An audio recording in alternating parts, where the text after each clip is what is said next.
আজকে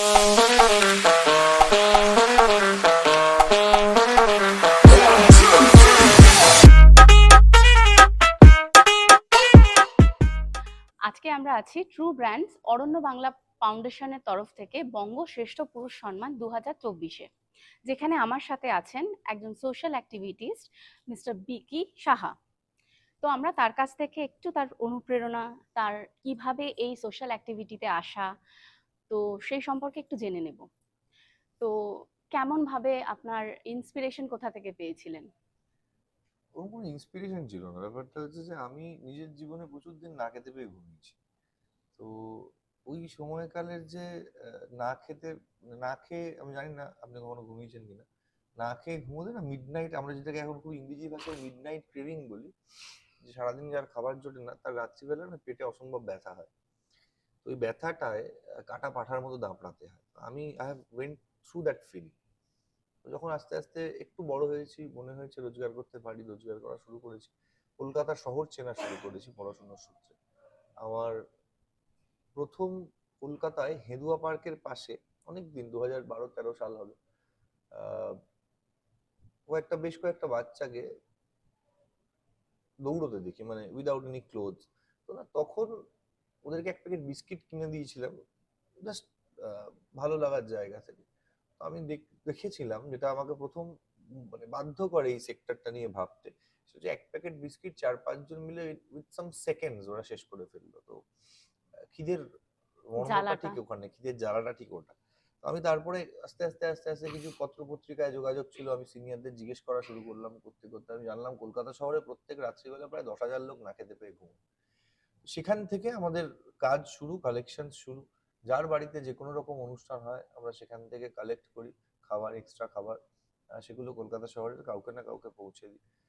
যখন দেখি মানুষ পাচ্ছি না আমরা, আমরা কলকাতা শহরের যারা সারমেয় বন্ধু, বিড়াল বন্ধু এই কলকাতা শহরে আপনার আমার পাশেই যাদের সহাবস্থান, তাদের মধ্যে পৌঁছে দেওয়ার চেষ্টা করি। আর এভাবেই আমাদের কাজ চলছে, চলবে আমি বিশ্বাস মানে করি। আপনি বলছেন আমরা, তো এই আমরা বলতে তার মানে আপনি একা করেন না, আপনার সাথে আপনার বন্ধু বান্ধব অফকোর্স আমার অর্গানাইজেশন আপনি অফকোর্স নিশ্চয়ই একটা অফকোর্স আমার করেছেন। একটা বড় অর্গানাইজেশন আছে, আমি তার পার্ট। আমার অর্গানাইজেশনের নাম হচ্ছে অ্যাক্টিভ ইউথ। আচ্ছা, তো আমি কোনো তার ভাবে পার্ট। যদি কোনো মানুষ আপনাদের সাথে যোগাযোগ করতে চায়, ধরুন অনেকেরই তো বাড়িতে খাবার দাবার হয়তো বেঁচে গেল, আমাদের সোশ্যাল, বা এখন তো সোশ্যাল মিডিয়ার যুগ, হ্যাঁ। আমাদের ফেসবুক পেজ আছে অ্যাক্টিভ ইউথ এনজিও, লিখলেই আপনি আমাদের পাবেন। আচ্ছা। আমরা Google trending one NGO of আচ্ছা। কলকাতা। বাহ। আপনি গুগলে অ্যাক্টিভ ইউথ এনজিও লিখলে আমাদের পাবেন। ওখানেই আমাদের সমস্ত কন্ট্যাক্ট ডিটেলস দেওয়া রয়েছে। আমাদের 24/7 সার্ভিস, আপনারা যে সময় ইচ্ছা কল করে পুরোটা পেতে পারেন। তাহলে ওখানে আপনারা যারা সাহায্যের হাত বাড়িয়ে দিতে চান এই সমস্ত দুর্লভ শিশুদের জন্য, বা আমাদের যারা পথ শিশু রয়েছে, বা যারা কুকুর ছানা বিড়াল ছানা, আমরা যারা পশু প্রেমী, তো তারাও তো না খেতে পেয়ে অনেক সময়, এখন তো শীতকাল, প্রচুর পশুরা রাস্তায় মানে অবহেলিত হয়। তো আপনারা যারা হাত বাড়িয়ে দিতে চান তারা অবশ্যই অ্যাক্টিভ ইউথের সাথে যোগাযোগ করুন, গুগলে সার্চ করলেই আপনারা পাবেন, এবং সোশ্যাল মিডিয়াতেও ওনাদের পেজ রয়েছে, তাহলেই আপনারা বিকিদার সাথে দেখা করতে পারবেন। আচ্ছা, সেকেন্ড প্রশ্নটা হচ্ছে যে এই যে আজকে আমরা অরণ্য বাংলা ফাউন্ডেশন আর ট্রু ব্র্যান্ডস এর তরফ থেকে সর্বশ্রেষ্ঠ পুরুষ সম্মান 2024-এ এসেছি, তো আপনার কেমন লাগছে, আপনার কি মনে হয়? এটার মনে হওয়াটা একটু অন্যরকম, কারণ ইউজুয়ালি পুরুষদের কেউ করে সম্মান টম্মান দেয় না। হ্যাঁ, পুরুষরা শুধুমাত্র গাধার খাটুনি খাটার জন্যই সমাজের বুকে, মানে বেসিক্যালি পুরুষ হচ্ছে, আমি ছোটবেলায় একটা রচনা পড়েছিলাম, একটা চুটকি পড়েছিলাম আর কি। হ্যাঁ, আচ্ছা। তো একটি বাচ্চাকে জিজ্ঞেস করা হয়েছে যে ক্লাসের মধ্যে, যে গরু রচনা লেখো। তো একটি বাচ্চা ভুল লিখেছে, তাকে জিজ্ঞেস করা হয়েছে গরু রচনা, পাশের বাচ্চাকে বলা হয়েছে যে তুমি বলো তো। ওই যে গরু একটি স্তন্যপ্রায়ী প্রাণী, গরু গৃহপালিত পশু, গরু আমাদের দুধ আহ, দেয়, গরুর চামড়া দিয়ে বেল্ট তৈরি হয়। তো এবার তার পাশের বাচ্চাকে জিজ্ঞেস করা হয়েছে তুমি এখানে কি লিখেছো, বলছে আমিও তাই লিখেছি। বলছে না, তুমি তো লেখোনি। তো সেই বাচ্চাটি লিখেছে যে গরু একটি গৃহপালিত পশু, আমার বাবা একটি গরু, আমার বাবা প্রত্যেকদিন বাড়িতে আসার সময় মায়ের জন্য দুধ নিয়ে আসে, আমার মা প্রত্যেকদিন বাবাকে বলে তোমার চামড়া গুটিয়ে বেল্ট বানাবো। তাই আমি বিশ্বাস করি আমার বাবা একটি গরু এবং আমার বাবা একটি গৃহপালিত পশু। এটা কনসেপ্ট, এটা না জোক নয়, এটা কনসেপ্ট। সমাজের পুরুষদেরকে ঠিক এভাবেই দেখা হয়, যে তারা টাকা রোজগার করার একটা যন্ত্র, তারা প্রয়োজন মেটানোর একটা যন্ত্র, এবং প্রয়োজন মিটে গেলে ছুঁড়ে ফেলে দেওয়ার সবচেয়ে সহজ অবজেক্ট হচ্ছে সমাজের বুকে পুরুষ। তো এই এই জায়গা থেকে কেউ যে চিন্তা করছে পুরুষদের নিয়ে, যে না এরা পুরুষদের একটা অ্যাওয়ার্ড দেওয়া উচিত, পুরুষদের নিয়ে 2 লাইন লেখা উচিত, পুরুষদের জন্য 2-4 লাইন ভাবা উচিত, পুরুষরাও মানুষ, এটা রিয়াক্ট এটা এটাকে বিশ্বাস না না, করা উচিত, নিশ্চয়ই পুরুষরা এই ছাড়া তো জায়গাটা, নারীরা কখনো থাকতেই পারে না। এইটা যদি সবাই বুঝতো তাহলে তো ভারতবর্ষটা অন্যরকম হতো। তাহলে তো ভারতবর্ষে আর এরকম কিছু না হতো না, না। ওই যে একটা কথা আছে না, যে প্রত্যেকটি পুরুষের পেছনে যেমনি একটি নারীর অবদান থাকে, আমি বিশ্বাস করি প্রত্যেকটি নারীর সফলতার পেছনেও একজন বা দুজন পুরুষের অবদান থাকে। তো কখনোই আমরা অবহেলিত ভাবে একেবারে পুরুষকে দেখি না, এটা ঠিক কথা। আপনি দেখেন না আপনার চোখ ভালো বলে, বাকি যাদের চোখের সমস্যা আছে তারা তো অবহেলার চোখেই দেখে। আসলে পুরুষদের মনে হয় ওটা একটা মেন্টালিটি হয়ে গেছে, একটা মেল ইগোও কাজ করে আমার মনে হয়। না, ইগো টিগো কাজ করে না, কোনো পুরুষের কোনো ইগো কাজ করে না। একটা পুরুষ ঘুম থেকে উঠে রাত্রেবেলা ঘুমোতে যাওয়া অব্দি একটা পুরুষের বেসিক্যালি 4টে কাজ। এক হচ্ছে রোজগার করা, 2 হচ্ছে যদি তার সংসার থাকে সংসারের প্রয়োজনীয় যাবতীয় প্রবলেমটা বা যে কোনো সার্কামস্ট্যান্সেস ফেস করা। 3 নম্বর কাজ হচ্ছে পরের দিন সকালে সে কি করবে সেটা প্ল্যান করা, রাত্রিবেলা ফ্রাস্ট্রেশন নিয়ে ঘুমিয়ে পড়া। এর বাইরে কোনো পুরুষের কোনো কাজ নেই। এবার ব্যাপারটা হচ্ছে, এটা তাহলে যুক্তি তর্কের ব্যাপারে চলে যাবে, তো তর্কে বহুদূর, তো আমাদের সময় খুব কম। তো আমরা তাই জন্য আর পরবর্তী আপনাদের মানে কি কর্মসূচি আছে বা কি আমাদের ভাবনা চিন্তা আমাদের করছেন? আমাদের আমাদের বিগত দিনের বা আগামী বা পরবর্তী এরকম কিছু থাকে না। আমাদের ডেইলি মানে আমরা 365 দিন আমি আপনার এই অনুষ্ঠান থেকে বাড়ি যাব। বাড়ি গিয়ে জামা কাপড়টুকু বদলাবো। বদলে আমার পাড়াতেই একজনের আজকে সম্ভবত বউ ভাত বা বিয়ে কিছু একটা আচ্ছা আচ্ছা। রয়েছে। তো আমাকে উনি বলেছেন 11টার মধ্যে জানিয়ে দেবেন যে কত খাবার বেঁচে যাবে। তো বিয়ে বাড়িতে তো ইউজুয়ালি খাবার বাহ। বেঁচেই যায়। হ্যাঁ, বেঁচেই যায়। এটা বিয়ে বাড়ি, বউ ভাত, এই এই এই বা অন্নপ্রাশন, জন্মদিন এগুলোতে তো প্রচুর মানুষকে ইনভিটেশন করা হয়, তো স্বাভাবিক কারণে প্রচুর খাবার বাঁচে।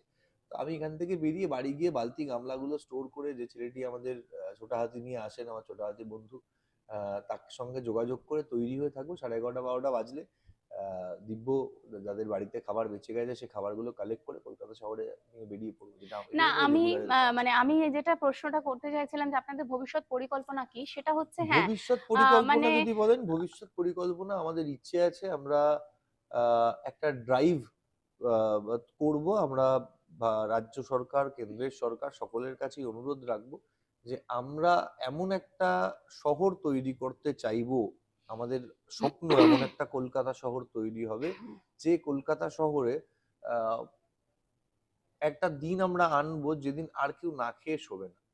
প্রত্যেক মানুষ, ফুটপাতে থাকা মানুষ, রাস্তায় ঘুরে বেড়ানো সারমেয় বন্ধুটি, গাছের ডালে বাসা করে বসা পাখি বন্ধুটি, বাড়ির বাইরে ভিড় জমানো পায়রাগুলো, প্রত্যেকে তার সাফিসিয়েন্ট ফুড পাবে। তারা ঘুমোতে যাওয়ার আগে ভর পেটে ঘুমোতে যাবে, আচ্ছা, ভর পেট আমার একটা খাবারে জিনিস ঘুমোতে যাবে। আপনাকে একটু ইন্টারাপ্ট করার আছে, সেটা হচ্ছে আপনি তো এই যে সবার মানে অন্ন দানের যে ব্যাপারটা আর কি, আপনি সেটা আর কি ভাবনা চিন্তা করেছেন যাতে কেউ না খেতে পেয়ে না মানে শোয়ে, বা কোনো বাচ্চা যাতে না খেতে পারে, এই যে পাড়িয়ারা যারা রয়েছে আমাদের আশেপাশে তারাও যাতে কেউ না খেয়ে না থাকে। তো আপনাদের কি কোনোদিন মনে হয় যে কেউ যদি এগিয়ে আসে তাদের জন্য একটা শেল্টার হোমের ব্যবস্থা করা, যেখানে আমরা খাবারের তো ব্যবস্থা আমরা পাচ্ছি রেগুলার, কিন্তু তাদের মানে থাকার দরকারটা, এই পাড়িয়াদের থাকার জায়গাটাও করে দেওয়া দরকার। উচিত তো, আমি তো মনে করি করা উচিত, কিন্তু ব্যাপারটা হচ্ছে সমস্যাটা অন্য জায়গায়। সমস্যাটা হচ্ছে যে আমাদের শহরটা বর্তমানে বড্ড বেশি কনজাস্টেড। এখানে দাঁড়িয়ে সারমেয়দের জন্য আলাদা আলাদা কোনো প্লেস ওরম ভাবে ক্রিয়েট করা, কারণ ওরা তো মানুষ নয়। ওদেরকে আপনি কখনোই এই ছাঁচের মধ্যে ফেলতে পারবেন না, যে ধরুন আপনি মোহাম্মদ আলী পার্কের পাশে বা এমজি রোডের ওপরে একটা কোনো শেল্টার করলেন, বড় শেল্টার, সারা কলকাতার সমস্ত সারমেয় বন্ধু ওখানে এসে রাত্রিবেলা ঘুমোবে। যেটা প্রয়োজনীয় সেটা হচ্ছে প্রত্যেকের, আমাদের যাদের নিজের বাড়ি আছে, আমার নেই, যাদের আছে, যাদের ফ্ল্যাট আছে, একটা ছোট্ট প্রেমাইসেস বার করা, সেখানে কিচ্ছু না, একটা টিনের শেড, 2 কৌটো জল, আর 2-4 প্যাকেট বিস্কিট দিয়ে রাখলেন। যে আসুক, যদি বৃষ্টি হয়, আপনার পাশের পাড়া থেকে একটা কুকুর হয়তো বৃষ্টির মধ্যে ভিজে আটকে গেছে, প্রত্যেকের বাড়িতে যদি একটা ছোট্ট জায়গা থাকে, একটা যদি 5 ফিটের জায়গা বার করা যায়, 5 ফিটের জায়গাতে আমরা বাড়ির বাড়তি খবরের কাগজ রেখে দিই বাড়ির বাইরে, আর ছোট্ট 5 ফিট জায়গা বার করা গেলে সেখানে ওরা চাপাচাপি করে, ওরা তো মানুষ নয়, ওদের মধ্যে অনেক বেশি ইউনিটি। কোঅর্ডিনেশন রয়েছে, ওরা একটা 5 ফুট জায়গাতে দিব্য এত্তার ঘাড়ে উঠে 4-5 জন থেকে যাবে, তো বৃষ্টিটা ভিজবে না, কটা দিন ভালো থাকবে, কটা দিন। সেম গোজ টু বা ফুটপাথের শিশুদের, বাচ্চাগুলো, পথ শিশুদের জন্য। ফুটপাতের বাচ্চাগুলোদের জন্য সেম বিষয়টা প্রযোজ্য। ওদেরও খুব বড় কিছু লাগে না।